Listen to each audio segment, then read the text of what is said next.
लक्ष्मी आज अपने पुत्र को अपने हाथ से ग्रास दे देकर खिला रही है और उसका मुंह चूम रही है। यहां पहरेदार देखे और जाकर हिरण्यकश्यप को कहा कि महाराज वह प्रहलाद काल कोठरी में बैठकर भोजन कर रहा है। दुष्ट हिरण्यकश्यप दौड़ता हुआ आया और अपने परिकरों को डांटने लगा, किसने भोजन दिया इसे? बाहर से हिरण्यकश्यप देख रहा है तो सही में और कोई नहीं दिखाई देता है, केवल प्रहलाद बैठा है, लेकिन कुछ न कुछ खा रहा है, वह खा रहा है। प्रहलाद को पूछा कि प्रहलाद यह बता तुझे भोजन किसने दिया, कौन है तेरे पास में? प्रहलाद ने कहा कि पिताजी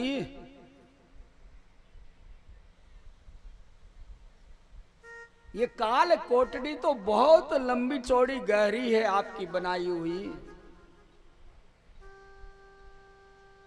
मां का गर्भ तो इतना सा होता है, उतने से गर्भ में किसने पालन पोषण किया? जो वहां पालन पोषण किया है महाराज, वही आज मुझे यहां भी खिला रहा है, यहां भी खिला रहा है। ये विश्वास चाहिए, ये विश्वास। धन्य है भक्त।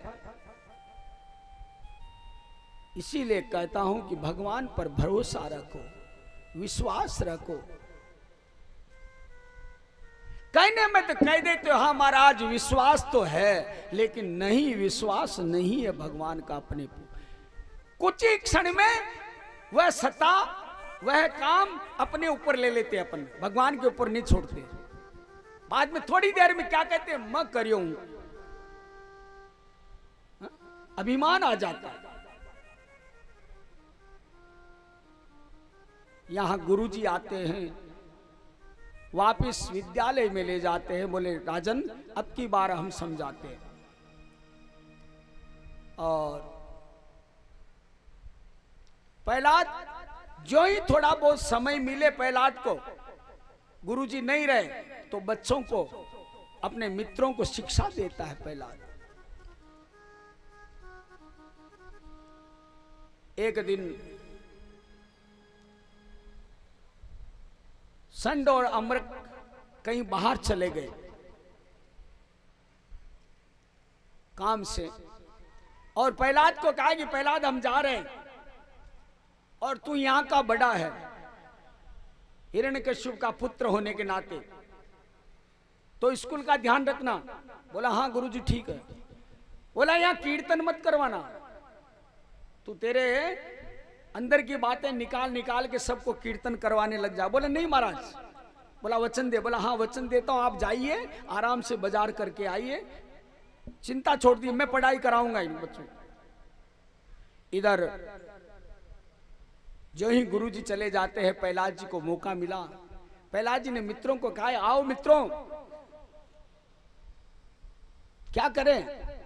बोला गुरुजी को मना किया कीर्तन के लिए। बोला हाँ कीर्तन के लिए मना किया, लेकिन सत्संगत के लिए मना नहीं किया, बैठकर सत्संगत करे। और अपने मित्रों को कहते हैं प्रहलाद जीवन में जो भी सुख और दुख कुछ भी है ना, हे मित्रों ये हमारे परमात्मा के श्रीमन नारायण के अधीन है, उस ठाकुर जी के अधीन में है।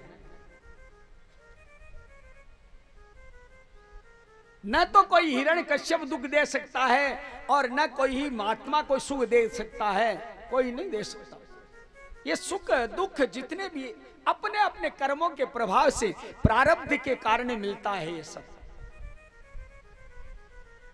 और प्रारब्ध ने जो जितना लिखा है उतना उसको मिलना ही है।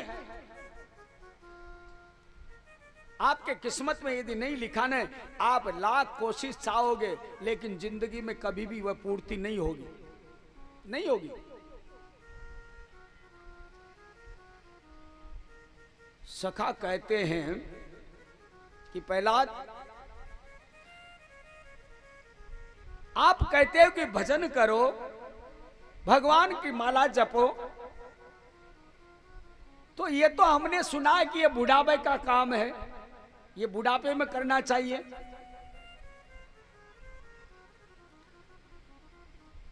बात वर्तमान में भी वही लागू है। यदि कोई छोटा बच्चा या कोई कहे ना कि फलानी जगह कथा चाले, मैं भी चालू कथा सुनवाने, तू कहीं करी बोले, हाल थारो टेम थोड़ी है, घर रे तू घर संभाल, मन जावा दे कथा में। हा?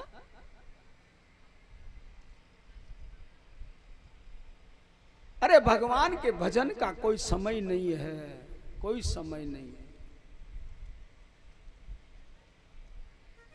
वृद्धावस्था में कुछ भी नहीं कर पाओगे। आप चाहते हो ना कि महाराज बार तो हाल कहीं घना समय पड़ियो पच्चे ही कर लिया भजन, तो हा? कद करो, जीवन गियाऊ करो।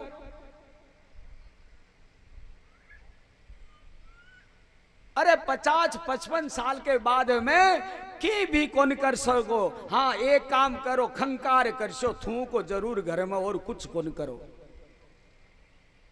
करो कटू की हुआ ही कोनी शरीर करो कटू। गोडा दुख सी, कड़िया दुख सी, आख्या दीगमाऊ बंद हो जाई, कान सुनबाऊ बंद हो जावे, मुंडा में एक दांत कौन रेवे, एक एक मिनट में बीपियां बढ़े, एक एक मिनट में लो ओवर स्लो हुआ है। तो बयान की दशा के मायने आप भजन चावा कि भजन हो जाए मारा हूं, कदे ही कौन। अरे भाई लोग कदे ही कौन। जीवन में जो कुछ भी करना हो ना 50 से पूर्व कर लो बस। तीर्थ करना है तो इससे पहले करो, 50 से पहले। संतों का आश्रय करना है तो वो भी पहले ही करो, बाद में नहीं कर पाओगे, नहीं कर पाओगे। बाद में केवल पश्चाताप करोगे, केवल पश्चाताप, कुछ नहीं पड़ा है बाद में।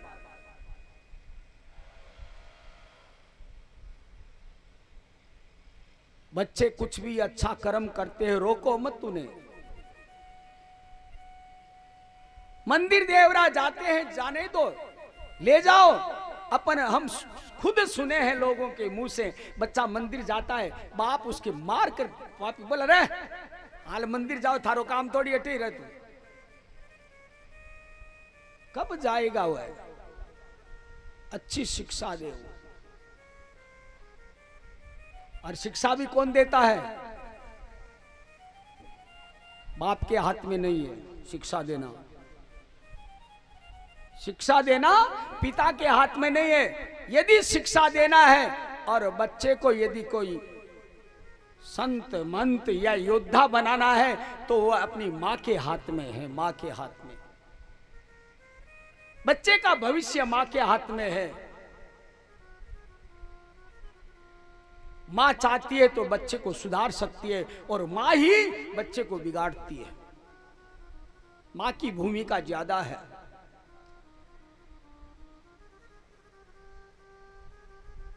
आज ये कयाधु ने प्रहलाद को शिक्षा अच्छी दी थी। प्रहलाद कहता है कि बालकों,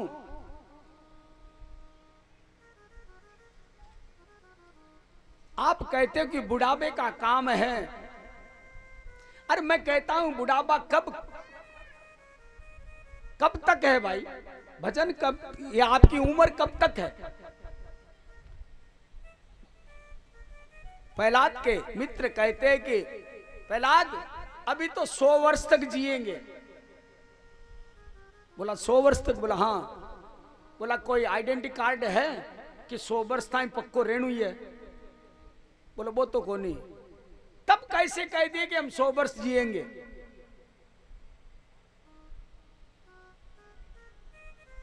सौ वर्ष जीने पर भी अपने को कितना मिला? केवल 10 वर्ष मिलेंगे 100 वर्ष में भी। 10 वर्ष वह वृद्धा अवस्था का है, उसमें कुछ नहीं कर पाएंगे।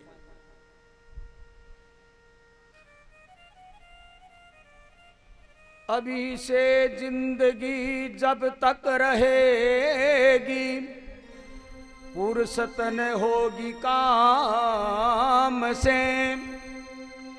कुछ समय ऐसा निकालो, प्रेम कर लो राम से। हे मित्रों, ये ऐसे वैसे राजाओं का भय छोड़ो और भगवान से प्रेम करो। मित्र पूछे कि प्रहलाद, इतना तू छोटा है, ये सब ज्ञान तेरे में आया कहां से? ये इतनी इतनी बड़ी बातें तू कहां से कर रहा है? प्रहलाद ने कहा कि मित्रों, ये मैंने नारद बाबा से सुनी है मैंने। ये कब? मेरी माँ के गर्भ में मैं था, उस समय में नारद बाबा मेरी माँ को बैठा कर ये कथा सुनाते थे।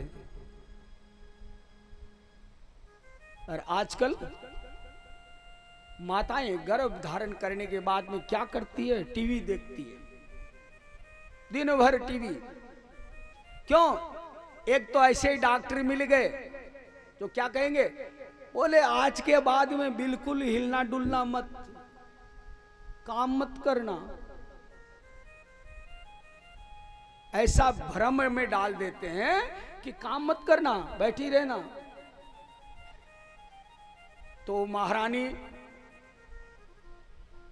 बिस्तरों को तोड़ती रहे, सोफा पर बैठी रहे, हरदम टीवी चलाती रहे।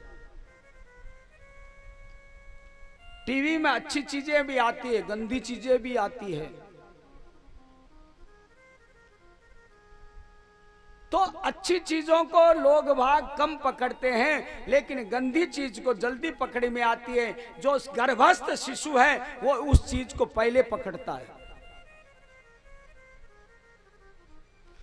जन्मते ही बच्चे को देखे होंगे किसी किसी बच्चों को कि थोड़ा समझदार हुआ और कोई कुछ उसको कहे तो कुछ हाथ में लेके बोले मार देंगे हम। क्या कहता है? मार देंगे। उसको किसने सिखाया? वो गर्भ में था तब वो सीरियल देख रहा था, उससे वो सीखा है। गर्भस्थ शिशु होते हुए भी आज पड़ोस से, अपने देवर जिठानियों से, अपने सासुओं से या माताओं से दिन भर लड़ाई झगड़ा। तो वो लड़ाई झगड़ा बाहर का तो रहे नहीं रहे, वह अंदर वाला बच्चा जरूर सीखता है।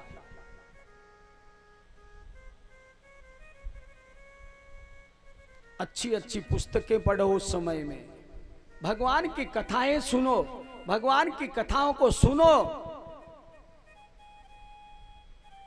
जैसा आचार विचार रखोगे वैसा ही वह बच्चा सीखेगा। प्रहलाद ने कहा कि मैं मेरे गुरुजी से सीखा हूं।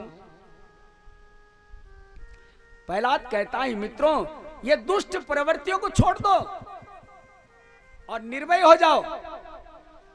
क्या करें? बोला भजन में लग जाओ, भजन में लग जाओ। बोला कीर्तन करो, इससे बच जाएंगे। नारायण नारायण श्री लक्ष्मी वेंकटेश्वर नारायण नारायण नारायण श्री लक्ष्मी वेंकटेश्वर नारायण नारायण नारायण नारायण नारायण नारायण नारायण नारायण नारायण नारायण नारायण श्री लक्ष्मी वेंकटेश्वर नारायण। आज प्रहलाद जी अपने भक्तों को, अपने मित्रों को कीर्तन शुरू कराए और बोला बचना हो तो कीर्तन करते रहो। हे मित्रों, हे सखाओं, कीर्तन करो। सभी सखा उठकर खड़े हो गए, जहां तो बैठकर मंथना करने लगे थे और खड़े हो गए और झूमने लगे और झूमते हुए गाने लगे, नारायण नारायण श्री लक्ष्मी वेंकटेश्वर वेंकटेश्वर नारायण नारायण नारायण नारायण नारायण नारायण नारायण नारायण नारायण नारायण नारायण श्री लक्ष्मी वेंकटेश्वर नारायण श्रीनाथ वेंकटेश्वर नारायण। अब प्रहलाद अपने मित्रों को कीर्तन कराता है, झूम उठा पूरा विद्यालय। उसी समय में संडे और अमृत आ गए, गुरुजी आ गए। और गुरुजी आए, आते ही देखते हैं कि विद्यालय का माहौल बिगड़ गया। और गुरुजी ने जाकर के एक विद्यार्थी को पकड़ा और पकड़ते ही गुरुजी भी नाच उठे। नारायण नारायण श्री लक्ष्मी वेंकटेश्वर नारायण नारायण नारायण नारायण नारायण नारायण नारायण नारायण नारायण नारायण नारायण श्री लक्ष्मी वेंकटेश्वर नारायण नारायण नारायण श्रीनाथ वेंकटेश्वर नारायण। अब इस प्रकार नाचते हुए दौड़ते हुए, और आज गुरुजी भी साथ में नाच रहे हैं। और नाचते नाचते विद्यालय से बाहर भी निकल गए। अब प्रहलाद बोला कि अब समय आ गया, अब अंदर रहने का समय नहीं है, बाहर निकल गए। चलो रे साथी डाया पहरे गुण गावा, चलो रे साथीड़ो आपा हरि गुण गावा। कलयुग में सतयुग ल्यावा, कलयुग में सतयुग लावा, आपा हरि गुण गावा। चलो साथीड़ो आपा हमन रिझावा। प्रहलाद करता है चलो ए बंधुओं चल पड़ो भगवान का हरि गुण गाने के लिए। इसमें आप मत घबराओ और अकेले मत चलो। ये भी नहीं अपन अकेले ही चले, सबको साथ में लेकर चलो। अरे रूठे भाई बंधु चाहे रूठे जग सारो, रूठे भाई बंधु चाहे रूठे जग सारो। देखो ना रूठे रे प्यारो सांवरियो है मारो, देखे नहीं रूठे मारो सांवरियो हमारो। जाकी दया सुगणा तू दुख पावा, जाकी दया सुभव तीर जावा। आपा राम गुण गावा। चलो रे साथीड़ो आपा हरि गुण गावा। हरि गुण गावा गोपाल गुण गावा, हरि गुण गावा रे गोपाल गुण गावा। चलो रे साथी डाया हरि गुण गावा। कलयुग में सतयुग लावा, कलयुग में सतयुग लावा। आपा हरि गुण गावा। चलो रे साथीड़ो आपा राम गुण गावा।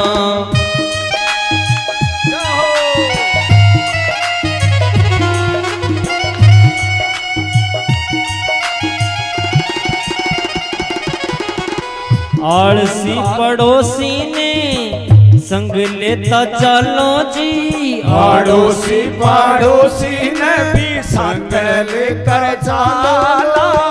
तेरी होवे जाए माया, मेरी भी हुए तो माने गले से लगा लिया। मेरी भी होवे तो मन गले से लगा लिया। हिल मिल चाला गणा सुख पावा, हिल मिल चालो सो गणा सुख पावा। हिल मिल चाला पा गणा सुख पावा, हरि गुण गावा। चलो रे साथीड़ो आपा राम गुण गावा। कलयुग में सत्य युग लावा आप राम गुण गावा।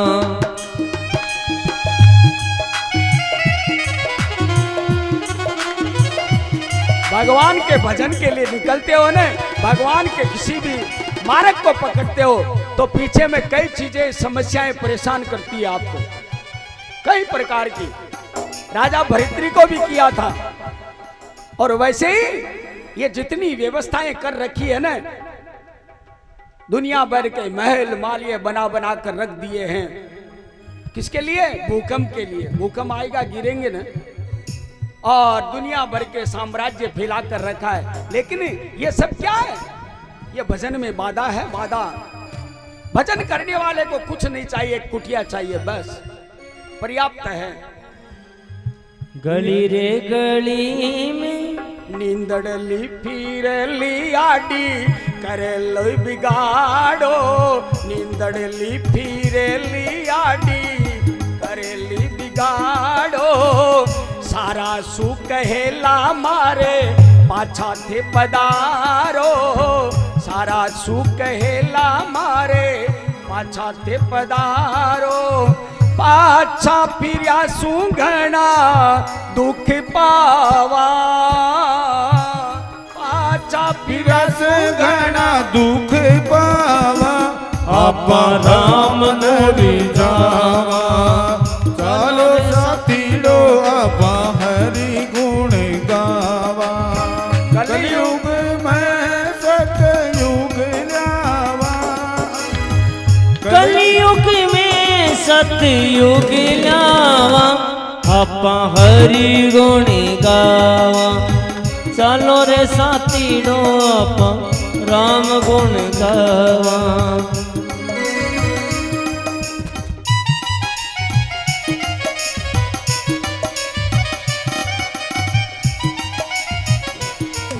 गड़ी रे गड़ी में राम धुन लग जावे, गली रे गली में राम धुन लग जावे। देखा फेरू कैया सत युग नहीं आवे, देखा फेरू कैया सत युग नहीं आवे।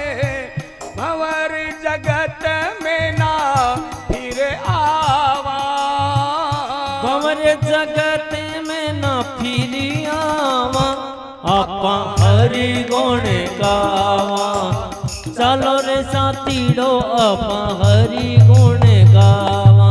कलयुग में सतयुग लावा, कलयुग में सतयुग लावा आपा हरि गुण गावा।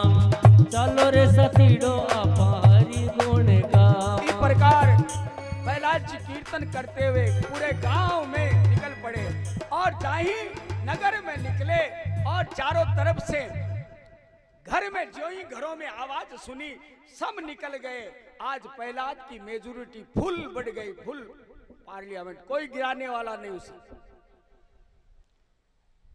और कीर्तन करते हुए बढ़ रहे नारायण नारायण श्री लक्ष्मी वेंकटेश्वर नारायण नारायण नारायण नारायण नारायण नारायण नारायण नारायण नारायण नारायण नारायण श्री लक्ष्मी वेंकटेश्वर नारायण।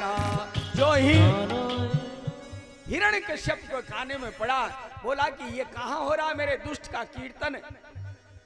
और सुखदेव जी कहते कि राजन, हिरण्यकश्यप ने अपने परिकरों को भेजकर और प्रहलाद को पकड़ाया। प्रहलाद को कहा कि प्रहलाद, मैंने इतनी तुझे यातना दी, इतना कुछ कहा, इतना मारना चाहा, फिर भी तू बच जाता है। प्रहलाद ने कहा कि पिताजी जाको राके साईं यार मार सके ना को, बालन बांका कर सके जो जग बेरी हो। अरे हिरण्यकश्यप, आज भाषा बदल गई प्रहलाद की। पिता नहीं कहा कि प्रभु सुन, ये परमात्मा जगत का पिता जगदीश है, यही तो सबकी रक्षा करता है? और ये क्रोध को त्याग, तू अभिमान कर रहा है ना? हे पिता, इस अभिमान को त्यागो। और तू इतना क्रोधित हो रहा है, अभी क्रोध के मारे तेरे शरीर में कंपन होता है। ध्यान रखो, क्रोध आवे ना, जर किया था पड़े भाई क्रोध आएगो की चिल्ला बाऊ, क्रोध थोड़ी आवे। सहज ही क्रोध को पहचान जाओगे कि मेरे क्रोध आया है। शरीर में अपने आप मालूम पड़ जाएगा ये क्रोध आने वाला है। कैसे? क्रोध कहां से आता है? अंदर में नहीं है क्रोध। क्रोध अंदर में नहीं है। क्रोध आएगा आंखों से। क्रोध आंखों से आएगा। जब क्रोध आने का पूर्वाभास मालूम पड़ जाएगा, आपकी आंखें जलने लग जाएगी जोर जोर से किसी के सामने। ज्वाला निकलेगी अंदर से, और ज्वाला निकलते ही क्या होगा? यहां से फटने लग जाएगा। कहने में कहते भाई मार दो अटू अटू बेजा दुख है, फटने लग जाएगा यहां से ललाट। उस तामसी वर्ती का प्रभाव यहां बुद्धि रूपी नसों पर गिरता है, और यहां से फटेगा तब समझना कि वहां क्रोध हावी हो रहा है। क्यों? अंदर में क्रोध नहीं है। आप अकेबाने केवाने अब का फलाणु बेजा क्रोध करे, बेजा क्रोधी है। अरे क्रोधी वो कोनी, क्रोध माय थोड़ी है। क्रोध बारू आयोड़ो है, माय ने कोनी है क्रोध, बारू आयोड़ो है। आज बारू जका आयोड़ा रेवे, मैं थाके घरे कितना दिन रेवे भाई, एक दिन दो दिन जितना दिन के लिए रहे बिताई दिन रही बे पाच चले जासी बिया ही। क्रोध थोड़ी दार को है, वो पाछो चले जाए तो कहीं करनू चाहे जाए भाई, पाछो जानू भी तो इंतजार भी प्रैक्टिकल सिद्ध है, वैज्ञानिक दृष्टि हूं। क्रोध आवे आंखें बड़े बीजे में वास बेसन पर चला जाओ और बढ़िया सी आंखें न धो,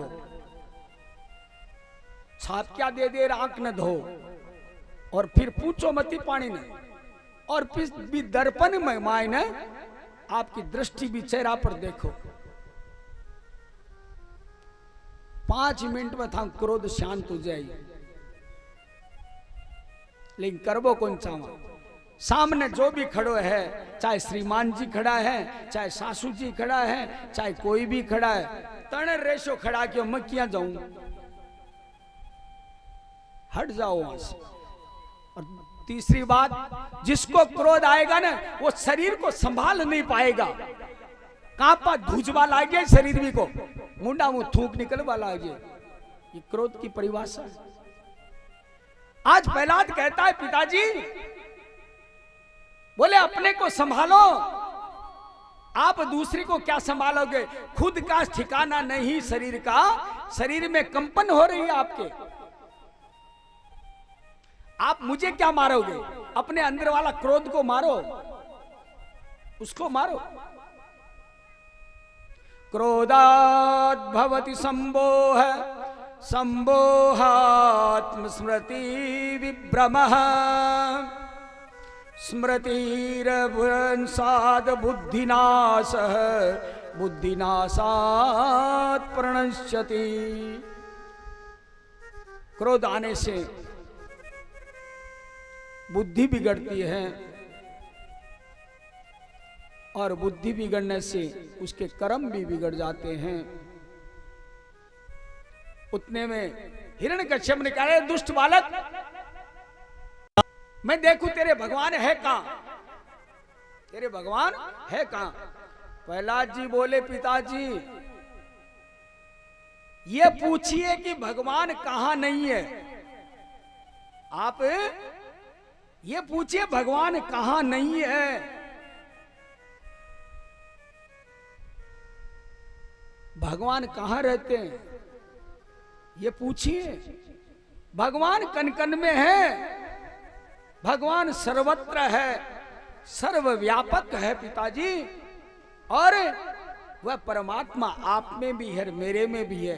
फर्क इतना ही है, मेरे में भगवान है, वो भगवत स्वरूप है, भक्ति के दाता है। आप में भी भगवान है, लेकिन वहां पर वो दुष्ट प्रवृत्ति का प्रवृत्ति लेकर बैठा है। बस भगवान दोनों में है,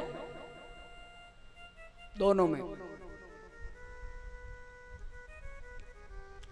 मां में ममता होती है, ममता मई कहते हैं मां को।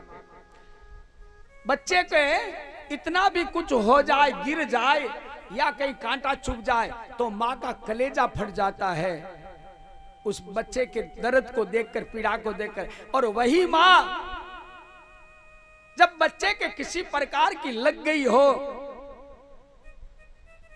और उस उंगली के कारण बच्चे का यदि हाथ खराब होता हो तो डॉक्टर के पास जाती है। डॉक्टर कहता है कि माताजी ये उंगली इसको काटना पड़ेगा, नहीं तो बच्चे का हाथ गल जाएगा। वही मां जो एक अपने पुत्र के कांटा चुभने पर सहन नहीं कर पाती, आज वही मां हाथ पकड़ कर कहते, डॉक्टर साहब कोई बात नहीं, उंगली काट दो थे, वो बचनू चाहिए।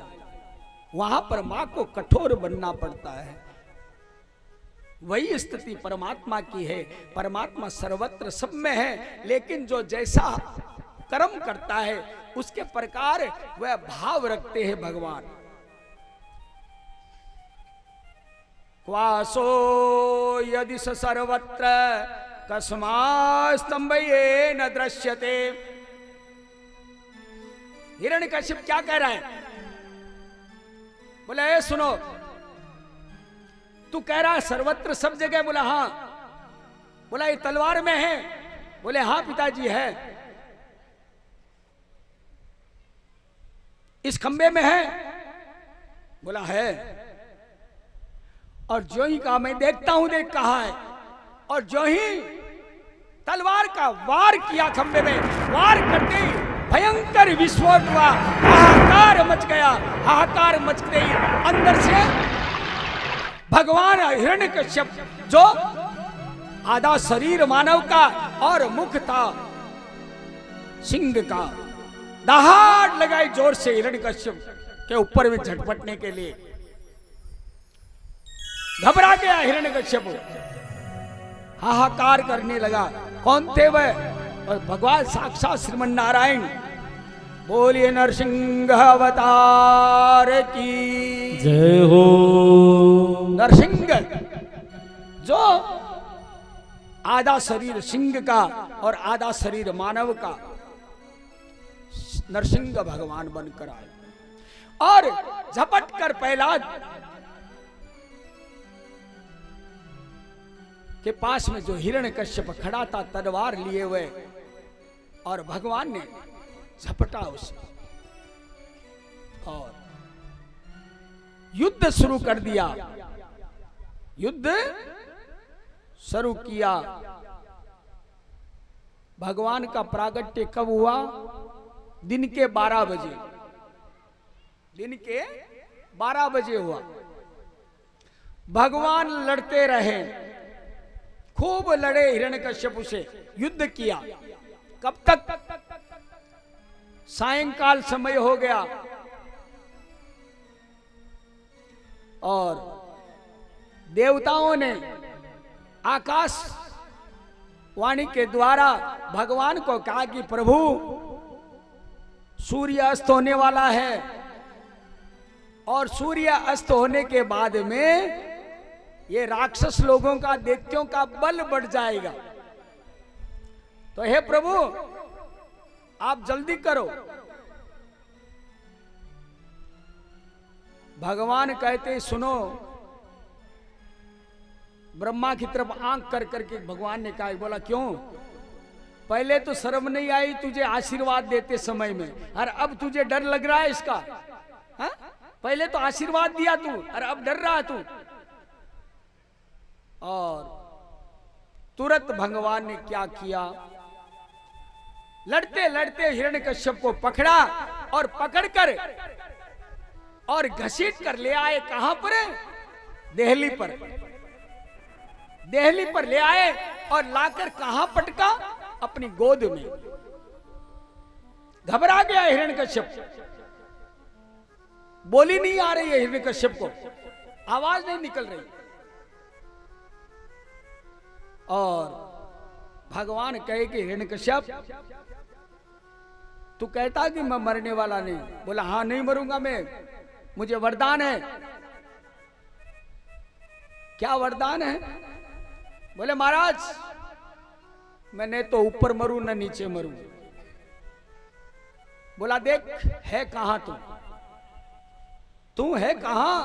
न तो तू ऊपर है न नीचे, तू तो मेरी गोद में है। बोले महाराज मैं अंदर भी नहीं मरूं, मैं बाहर भी नहीं मरूंगा। भगवान ने कहा तभी तो थली के ऊपर घी से ले आऊं तो ना, इतनी दूर में माता बोड़ी कताई करी मारनू तो मां ही मार दे। तो थली के ऊपर में ले नहीं आयो। भगवान थली के ऊपर में बैठे थे।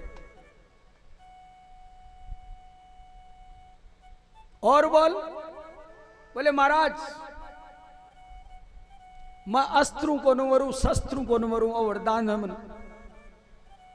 बोला देख मारा हाथ में की है कि कोई हथियार को नहीं है, कोई न अस्त्र न शस्त्र है। ए मोटा मोटा नाखून है न, यही पर्याप्त है, यही आऊ काम तमाम हो जाए। अरे वही भी टेम को हिरण्यकश्यप ने मारवा को जो अवसर बा नाखून के द्वारा परमात्मा करियो ने, वो ही वर्तमान में मारी कई बहना ने रान दियोड़ो है। वर्तमान में मां कभी कया का मोटा मोटा यहाँ शिंगड़ा लाओ ज्या नाखून है लागेड़ा बकी वास्ते शाम लो कोई जगह मिलवाड़ो है ने, आगे घर बसा बाड़ो बिन नोचबा वास्ते है, नोचबा वास्ते। सही में है, ऐसी की बात नहीं है। शर्म करो। नाखून क्या है? जीवित हड्डी। एक साधारणतया आप बाजार में जाकर आ रहे हो और आपका पैर किसी कुत्ते की हड्डी कहीं पड़ी है, उस पर यदि लग गया और आपकी नजर पड़ी, घर आते ही कहते हो मम्मी मारो पग भाई हाडकी पर लागो। मम्मी या जल का छींटा मारती है, शंख का छींटा मारती है। हा? अरे वो जीवित हड्डी अपन खुद लगा रखे खा रहे हैं उसको। हा? जब शूर्पणखा मरने लगी ना, उस समय में शूर्पणखा की गति नहीं हुई तो भगवान से याचना की थी। तो भगवान ने कहा कि शूर्पणखा जा, कालांतर में कलयुग के अंदर में जो तेरे ये नाखून धारण करके रखेंगे तभी तेरी मुक्ति होगी।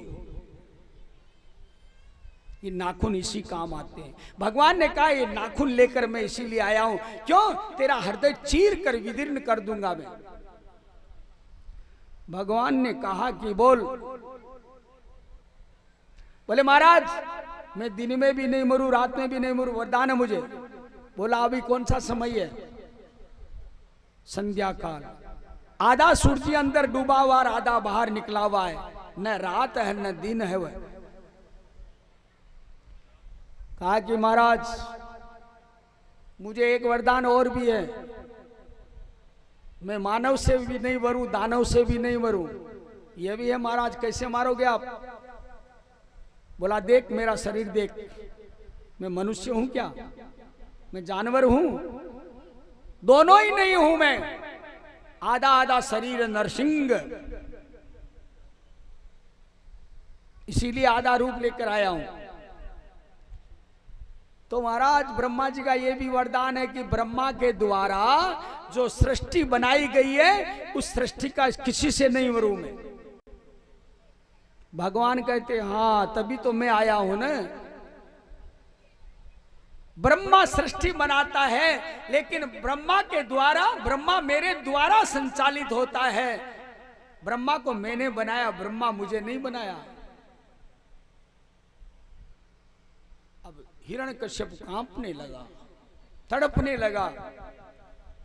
इतने में याद आया, बोला महाराज एक वरदान और है मेरे पास में। बोले मैं आपके बनाए हुए कोई भी 12 महीनों में इनमें किसी में नहीं मरूं। भगवान ने कहा कि इसीलिए 13वां महीना बनाया हूं, इसीलिए ये अधिक मास 13वां महीना इसीलिए बनाया हूं मैं तेरे लिए ही। और भगवान उसी समय में जोर से आवाज करते हुए, अट्टहास करते हुए और हिरण्यकश्यप का शरीर चीर देते हैं अपने नाखून से और अंदर से शरीर से आंतड़ियां निकाल कर अपने गले में धारण कर लेते हैं परमात्मा गले में। सत्यम विधातु निज वृत्य भाषित व्याप्ति च भूते स्वखिलेषु चात्मन अदृश्यता अद्भुत रूपमुद्वहन स्तंभे सभायाम न मृगम न मानुषम। ये न मृग था, न मनुष्य था, न ही सिंह था, ये साक्षात परमात्मा श्रीमन नारायण हिरण्यकश्यप को गोद में लेकर विदीर्ण कर दिए। अब भगवान का इतना क्रोध भगवान का उस समय में कि मानो कि सृष्टि को जला दे। सभी देवता घबराए, कौन करे उनको शांत। भगवान के सामने किसी के जाने की हिम्मत नहीं। सभी देवताओं ने सोचा कि ये भगवान को शांत नहीं किए तो ये सृष्टि जल जाएगी पूरी। तो लक्ष्मी के पास गए सभी और लक्ष्मी जी को कहा कि हे मां भगवती, आपके स्वामी इतने क्रोधित हैं, जाकर आप समझाइए, उनका क्रोध आप शांत कीजिए। लक्ष्मी विचार किया मेरे स्वामी को कभी क्रोध आता नहीं। तो लक्ष्मी जी स्वर्ण थाल सजाकर आरती पूजा के लिए हाथ में लिए हुए जहां पहुंची, वहां नरसिंह भगवान जहां थे हिरण्यकश्यप के सभागार में। लक्ष्मी जी पहुंची, देखती है विचित्र दृश्य है। जैसे तैसे सामने जाके आरती घुमाने लगी और घुमाते जो ही घुमाने जोर से भगवान ने आवाज किया, आवाज करते ही आरती की थाली छूट गई और लक्ष्मी जी भग गई, वापस भग गई। लक्ष्मी जी नहीं टिक पाई वहां। देवता घबराए, करे तो क्या करे, इनको शांत कौन करे। देवताओं ने विचार किया, जिसके लिए ये हिरण्यकश्यप को मारने के लिए और जिसके लिए प्रहलाद के कारण ये आए हैं, तो एक प्रहलाद ही है जो इनको अपने को बचा सकता है। ये प्रहलाद ही है, भक्त ही भगवान को संभाल सकता है, भक्त। और सभी देवताओं ने प्रहलाद से आग्रह किया, प्रहलाद को कहा कि प्रहलाद अब तू ही, तेरे ऊपर में ये नाव है, ये नौका है, तू ही बचा सकता है। प्रहलाद ने पास में जाकर प्रभु के चरणों में प्रणाम किया और जहां चरणों का स्पर्श हुआ इतनी देर तो भगवान का रूप विकराल बना हुआ था, दहाड़ रहा था कि संसार को पूरे को खा जाए भगवान। और जो ही चरणों में प्रणाम किया, स्वपाद मूले पतितम तमर्भकम विलोक्य देव कृपया परिपल्पुव उत्थाप्य तच्छृण्वन्य ददात कराम्बुज काला हि वत्रस्दिया कृताम भयम। प्रभु ने नीचे देखा, प्रहलाद को देखते ही भगवान हाथ से उठाकर अपनी भुजाओं में बांध लिया, प्रहलाद को गले लगा लिया और गले लगाकर क्या करते हैं परमात्मा, जिस प्रकार गौ माता अपने बछड़े को चाटती है ना, वैसे आज भगवान ठाकुर जी प्रहलाद को चाट रहे हैं, गोद में बैठाकर चाट रहे हैं। भगवान कहते कि प्रहलाद, अरे तेरा इतना कोमल अंग है, बहुत सुकुमार है तेरा शरीर,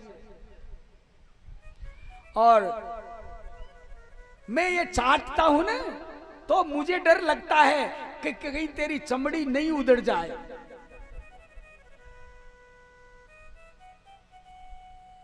और भगवान की आंखों से अश्रु धारा चल रही है, मानो भगवान आज अपने बेटे का, भक्त का, प्रहलाद का अभिषेक कर रहे हैं, स्नान करा रहे हैं अपने आंखों के द्वारा।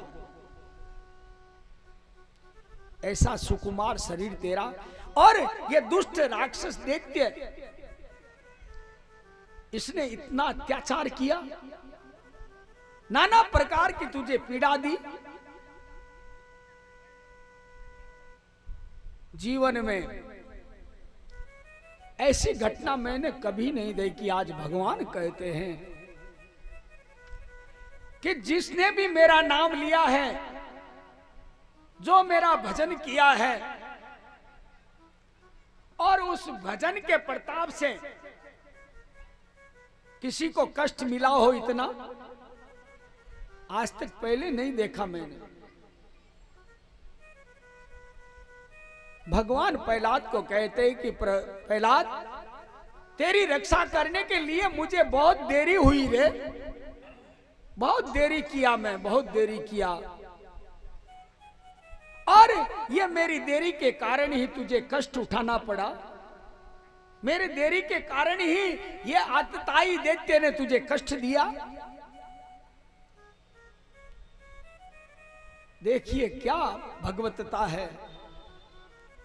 भगवान कहते हैं कि हो सके तो बेटा मुझे माफ कर देना। भगवान कहते हैं कि बेटा हो सके तो तू मुझे क्षमा करना, क्यों, मैं दोषी हूं, तुझे बचाने के आने के लिए मुझे देरी हुई, मुझे देरी हुई। हाथ जोड़कर भगवान क्षमा मांगते हैं। क्या ऐसा कोई भक्त हुआ है जिसके सामने भगवान हाथ जोड़े? अगल बगल में सब देवता खड़े थे, देवता भी अचंभित चकरा गए कि साक्षात जगत पिता आज एक प्रहलाद के सामने हाथ जोड़कर खड़ा है। और भक्तों से भगवान क्षमा मांगता है। ये तो आपने कई बार सुने हैं कि भक्त है वो भगवान से जरूर क्षमा मांगता है, लेकिन ये पहली बार ये घटना सुनी होगी कि भगवान भक्त से क्षमा मांगते हैं, क्षमा मांगते हैं।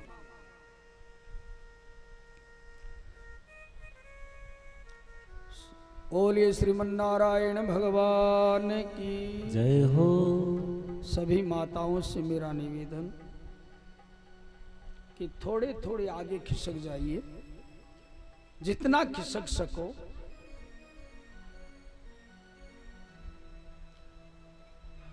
क्योंकि मन दिख रही है कि दो दो उम्रा आवे, तीन तीन उम्रा आवे, जड़ते हैं जगन तो पड़ी है हर माता के बीच में। बहुत अच्छे हो आप, बहुत सुंदर भाव है आपके। धीरे धीरे खिसक जाइए आराम से। हाँ, तो सुखदेव भगवान राजा परीक्षित को सुना रहे कि राजन, भगवान प्रहलाद से माफी मांगते हैं कि प्रहलाद मुझे क्षमा कर देना।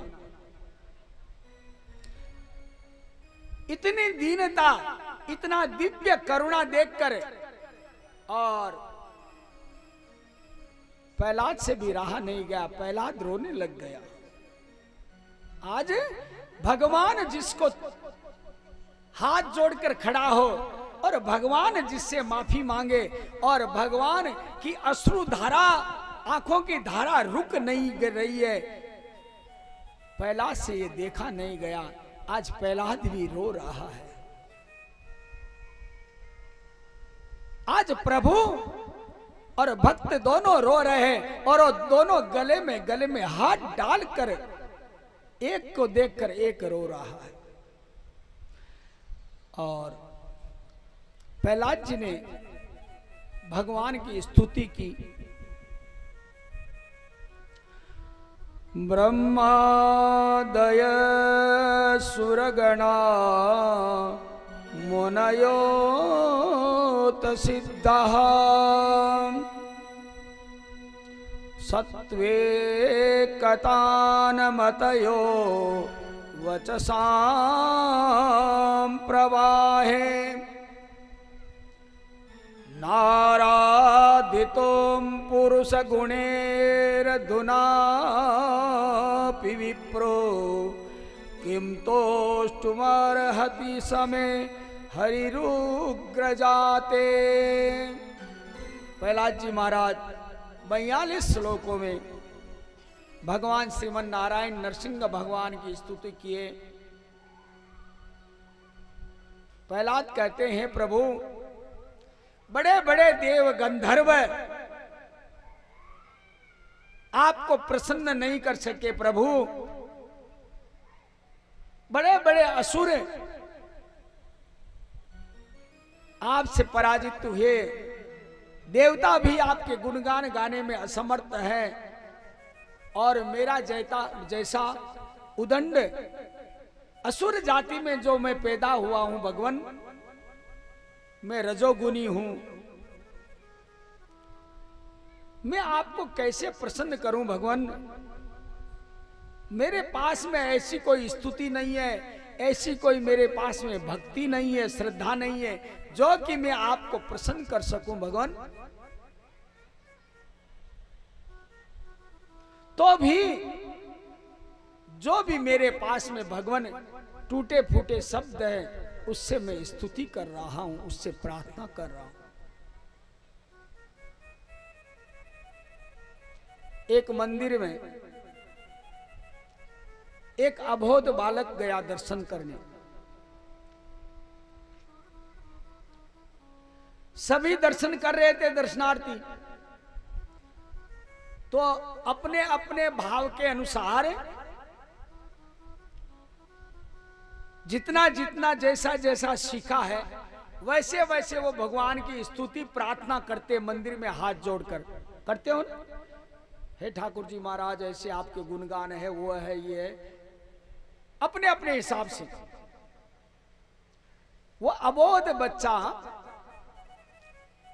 भीड़ के बीच में खड़ा है और सबको देख रहा है, सबके चेहरे की तरफ झांक रहा है। बच्चे ने मन में विचार किया कि मैं पढ़ा लिखा हूं नहीं, इन लोगों को स्तुति कर रहे हैं, इन लोगों को प्रार्थना आती है, मुझे तो कोई प्रार्थना तो आती नहीं, तो मैं भगवान से कैसे प्रार्थना करूं। उतने में ख्याल आया और हाथ जोड़कर भगवान के सामने खड़ा है। भगवान की बारखड़ी बोल दी, कैसे लगाकर ज्ञ तक भगवान की के सामने पढ़ा था, बारखड़ी पढ़ा था, स्कूल में दाखिला किया था, तो पहली क्लास में जाते ही कगड़ है तो सगड़ा ही सिखावे, तो कगड़ सिखोड़ा अभी का, और कहूं लगार ज्ञाता ही बोल रहे, और भगवान ने क्यों, ये ठाकुर जी सुन ले, अब न तो मैं पढ़ियो लिखियो हूं न कि मैं जानू, लेकिन बारखड़ी जकी है कहूं लगार गेताई, अब आके मायने जको जको अक्षर तने पूटरो लागे, भी अक्षर ने जोड़ ले, और जोड़े हे दाता तू थारी प्रार्थना बना ले, मैं प्रार्थना कौन जानू, मैं प्रार्थना कौन जानू, तू थारी जोड़ ले थारे चावे जकी, बात भी सही है। कैसे लगाकर गे, यहां पूरी सृष्टि के शास्त्र बने हुए इन्हीं अक्षरों में, ऐसे लगाकर जेड अंग्रेजी में, इसके बीच में ही पूरे शास्त्र लेखा जोखा सब बने हुए हैं। तो आज प्रहलाद कहता है कि प्रभु मैं अबोध हूं, मैं कुछ जानता नहीं भगवान, भगवान क्या करते हैं, और प्रहलाद को पकड़ लेते हैं, क्रोध शांत हुआ भगवान का। भगवान कहते कि बेटा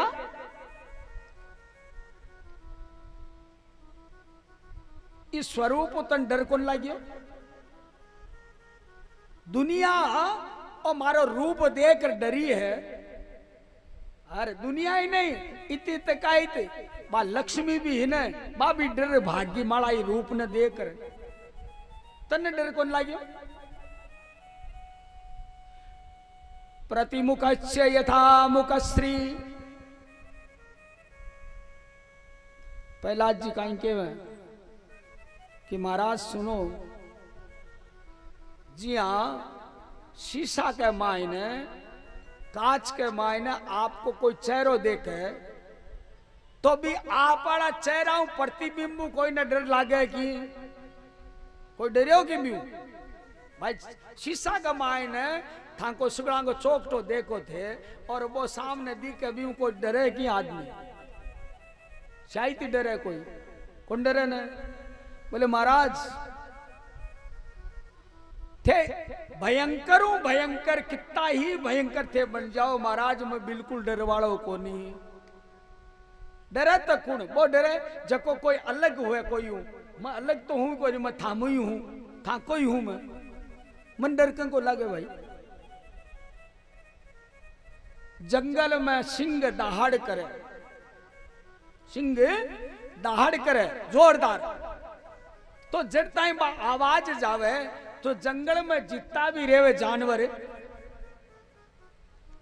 पशु पक्षी, गाया भैंसा हिरण जो भी रेवे, तो आपका प्राण बचावा वास्ते अटीनो बटीने जा जार छुपो चावे ने, लेकिन वो ही सिंह को सावक बच्चों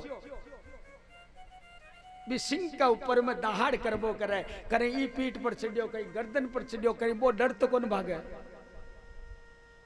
तो आज पहला के प्रभु मैं आपको बेटो हूं, मन डर को है, और भगवान के पहला मांग ले, तू आशीर्वाद मांग ले, कुछ चाहिए। पहला के प्रभु और लालच मत देओ मन, ओ लालच मत देओ मन, लालच कौन चाहे जब भगवान,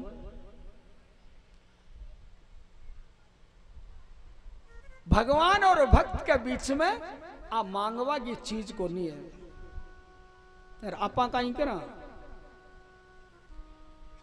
मंदिर जावा, दर्शन करवा कौन जावा, मांगवा जावा, भिखारी बन मांगा आपा सब, कोई धन संपत्ति मांग रही है, कोई बेटा पोता मांगे, कोई मैल माड़िया मांगे, और की नहीं मिले तो आड़ोसी पाड़ोसी की शत्रुता मांगे, मां को बुरो चावे बा मांगे, मांग मांग लगा रखी है। भगवान भी विचार आवे वो भी शर्म करे है कि रे काई रे मानव दुनिया में मांग मांग लगा रखी है। आज प्रहलाद जी कहे प्रभु